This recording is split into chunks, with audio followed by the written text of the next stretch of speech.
નમસ્કાર મિત્રો, તો ડાયરા ને રામ રામ ને મારા બધા ખેડૂત મિત્રોના આજના અમારા નવા વિડીયોની અંદર સ્વાગત છે।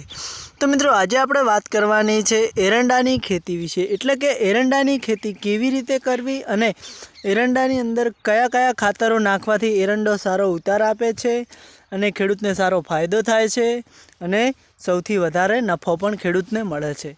તો મિત્રો, પહેલાં તો કે વધારે ખાતર નાખવાથી કોઈ એરંડો સારો નથી થતો, વધારે પાણી આપવાથી એરંડો સારો નથી થતો। જે પણ આપણે ખેતીવાડીની અંદર ગમે તે એરંડાની અંદર ગમે તેનું ઉપયોગ કરતા હોય છીએ એ લિમિટની અંદર કરવો પડે છે। અને બીજું કે વધારે નાખવાથી કોઈ એરંડો એકદમ વધારે નથી ઉત્પાદન આપતો। મિત્રો, તો સૌથી પહેલાં તો આપણે ઓની અંદર જ્યારે કે જમીનને ખેડવી પડતી હોય છે, જમીન ખેડ્યા પછી એને લિમિટમાં ફેદાવી પડતી હોય છે, પછી એનું એરડાનું રોપણ કરવું પડતું હોય છે, પછી એની જેમ જે કે જ્યારે પાણીની જરૂર પડતી હોય છે કે 20-25 દિવસે પાણીની જરૂર પડે ત્યારે એને પાણી આપવું પડતું હોય છે।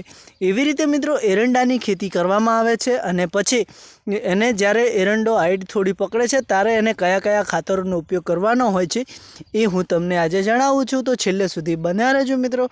તો કે પછી જ્યારે આપણે DAP ખાતર આપવાનું હોય છે ત્યારે એની અંદર પહેલાં તો કે ખેડ કરવાની હોય છે, અને જ્યારે વધારે 2 થી 3 વાર એરંડાની અંદર શેડ કરવામાં આવે છે એના પછી આપણે જે કે DAP સરદાર જે ખાતર આવે છે એ આપણે જમીનની અંદર દાટવાનું આવતું હોય છે।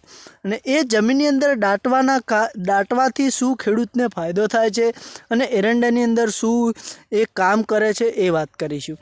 તો કે જે જમીનની અંદર દાટવાથી જે એરંડાના છોડ હોય છે એની આજુબાજુમાં જમીન એકદમ ખુલ્લી અને ભીની રાખે છે। એના કારણથી એરંડાના જે મૂળ હોય છે એ જમીનની અંદર વિકાસ કરે છે, અને વિકાસ કરવાથી એરંડો સારો હુંખરે છે અને પગાર પણ સારો આપે છે। અને જ્યારે એરંડો માળમાં આવે છે ત્યારે એની માળ સારી બંધાય છે અને એરંડો ઉતરે છે વજનમાં સારો, અને ખેડૂતને એમ DAPના ખાતરથી ઈરો ફાયદો થાય છે।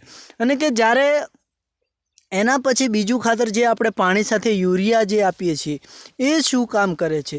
તો મિત્રો, જે યુરિયા આપણે વધારે પડતું નાખીએ તો એરંડો હુકારો પણ મારી શકે છે, જે એના પત્તા હોય છે એ ઘેવરી પણ નાખે છે। તો મિત્રો, જ્યારે આપણે કે 1 વીઘા એરંડાનું વાવેતર જે કે કરેલું હોય તો એની અંદર મિત્રો આપણે 1 વીઘાની અંદર એરંડાની અંદર પાણી સાથે ક્યારે 1 થેલી ખાતર નાખતા હોય છીએ તો એ અમુક વધારે પણ પડતું હોય તો મિત્રો અંદાજે કે 1 વીઘો એરંડાનું વાવેતર કરેલું હોય તો મારું કહેવું તો એવું છે કે 1 થેલી ખાતર 2 વાર પાણી જ્યારે આપણે એરંડાને આપીએ છીએ ત્યારે આપવું 1 થેલી। કારણ કે વધારે પડતું ખાતર નાખવાથી શું એરંડો વધારે ગરે છે? તો કે ના મિત્રો, એની અંદર ટાઈમો ટાઈમ પાણી આપવાથી સારો થાય છે વિકાસ, સારો ફાયદો થાય છે અને ખેડૂતને સારી આવક પણ મળે છે। તો મિત્રો, અમે આવી રીતે મહેનત મજૂરી કરીએ છીએ અને એરંડાનો સારો ઉતાર લઈએ છીએ। અને બીજું કે જ્યારે એરંડો 2 ઋતુનો ટાઈમ આવે છે, અત્યારે જે આ એરંડા તમને જોવા મળી રહ્યા છે કે અત્યારે 2 ઋતુનો ટાઈમ છે, અત્યારે એરંડાનો સમય છે, એરંડો સારો વિકાસમાં અને સારો ઉતારમાં ઉતરે છે।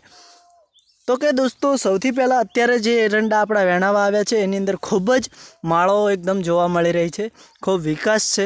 અને અત્યારે આપણે એરંડા 3 વીઘાનું વાવેતર કર્યું છે તો એની અંદરથી આપણે મિનિમમ 1 વીઘાની અંદરથી 50 થી 60 મણનો ઉતાર લેવાનો છે। તો મિત્રો, આવી રીતે અમે ખેતી કરીએ છીએ, આવી રીતે કે ખેતરની અંદર મહેનત મજૂરી કરીએ છીએ। તો અમારી આ વિડીયો તમને સારો લાગતો હોય અને વિડીયો તમને ગમતો હોય તો વિડીયોને એક લાઇક કરી દેજો, અને અમારા ચેનલની અંદર તમે મિત્રો નવા હોય તો અમારી ચેનલને દિલથી સબસ્ક્રાઈબર કરી લેજો, કે જેથી કરીને સૌથી પહેલાં અમારા વિડીયોની નોટિફિકેશન તમને મળી જાય। તો દોસ્તો, બીજું કે આ પત્તા કેમ ગરેલા છે? તો મિત્રો, અત્યારે 2 ઋતુની સિઝન છે ને એરંડાની અંદર બગાડ આવી ગયો છે, એના કારણથી એરંડો બગડ્યો છે। તો આજના વિડીયોમાં આટલું જ। નેક્સ્ટ વિડીયોમાં ફરીથી મળીશું મિત્રો। મારો વિડીયો સારો લાગ્યો હોય તો દિલથી કોમેન્ટ કરવાનું ના ભૂલતા। જય માતાજી।